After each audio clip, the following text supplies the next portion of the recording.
Hi my dear aspirants, అందరూ ఎలా ఉన్నారు? మనం యూపీఎస్సీ బుక్ లిస్ట్లో భాగంగా పేపర్ 1, 2, 3 ఆల్రెడీ డిస్కస్ చేసుకున్నాం కదా.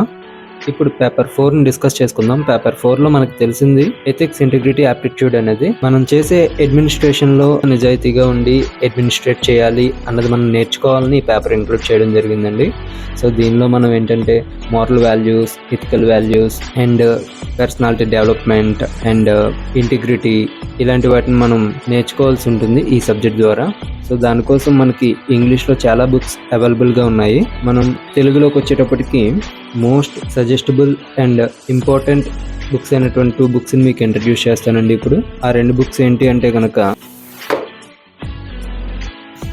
పరిపాలనలో నీతి నిజాయితీ, ethics and integrity in public services, doctor R Ananta Padmanabha Rao గారు రాసినటువంటి బుక్ అండి. చాలా బాగుంది.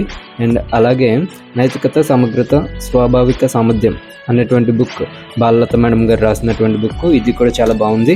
ఈ 2 బుక్స్ మీరు ప్రిఫర్ చేస్తే కనుక సరిపోతాయి పేపర్ 4కి తెలుగు మీడియం వాళ్ళకి. ఇంగ్లీష్ మీడియం వాళ్ళు అయితే కనుక లెక్సికాన్ వాళ్ళది మంచి బుక్ అయితే అవైలబుల్గా ఉందండి. ఈ బుక్కే కాదు, మీకు వేరే బుక్ దొరికినప్పటికీ కూడా మీరు డిసప్పాయింట్ అవ్వద్దు. మీకు ప్రీవియస్ వీడియోస్లో కూడా చెప్పాను, ఈ వీడియోస్లో కూడా చెప్తున్నాను. మీరు ఏ బుక్ దొరికినప్పటికీ కూడా సిలబస్ని ఒకసారి స్టడీ చేసి దెన్ మీరు బుక్స్లో ఆ కోర్ కంటెంట్ ఎంతవరకు కలెక్ట్ అవుతుంది అని చూసిన తర్వాత రిమైనింగ్ కంటెంట్ని మళ్ళీ మీరు వేరే బుక్స్లో రెఫర్ చేయండి. టైం వేస్ట్ మాత్రం చేయొద్దు డిఫరెంట్ బుక్స్ని రెఫర్ చేసి. అండ్ ఇంకొకటి ఏంటి అంటే మీకు ఎలాంటి డౌట్స్ ఉన్నా ఫస్ట్ ఆఫ్ ఆల్ మాకు కామెంట్ చేయండి. ఆ కామెంట్ వల్ల మాకు ఏం తెలుస్తుంది అంటే మీకు ఇంకా ఎలాంటి డౌట్స్ ఉన్నాయి, దానికోసం మేము ఎలాంటి ఇన్ఫర్మేషన్ గ్యాదర్ చేసి మీకు అందించాలి అన్నది మాకు క్లారిటీ వస్తుంది.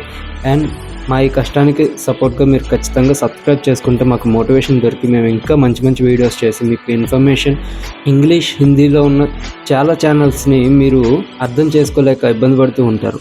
సో కానీ మేము మొత్తం ఆ కోర్ కంటెంట్ని మీకు తెలుగులో చాలా సులభంగా ఈజీగా అందించడానికి ట్రై చేస్తాము. సో మీకు డౌట్స్ ఎలాంటివి ఉన్నా ఫస్ట్ ఆఫ్ ఆల్ మాకు కామెంట్ చేయండి. అండ్ ఈ యూపీఎస్సీ ఎవరైతే ప్రిపేర్ అవ్వాలని అనుకుంటున్నారో వాళ్ళకే కాకుండా సెంట్రల్ ఎగ్జామ్స్ కానీ స్టేట్ ఎగ్జామ్స్ కానీ ప్రిపేర్ అవుతున్న వాళ్ళకి ఈ ఛానల్ రిఫర్ చేయండి. దానివల్ల ప్రతి ఒక్కరికి కూడా మా ఈ ఇన్ఫర్మేషన్ అందడానికి ఛాన్స్ ఉంటుంది. ఎక్కడైనా మనకి కీ పాయింట్స్ అనేవి మిస్ అయితే కనుక మేము ఈ కీ నోట్స్ అన్నింటినీ కూడా మేము షార్ట్స్లో అప్లోడ్ చేయడం జరుగుతుంది. సో ఖచ్చితంగా షార్ట్స్ని కూడా మీరు వాచ్ చేస్తూ ఉండండి.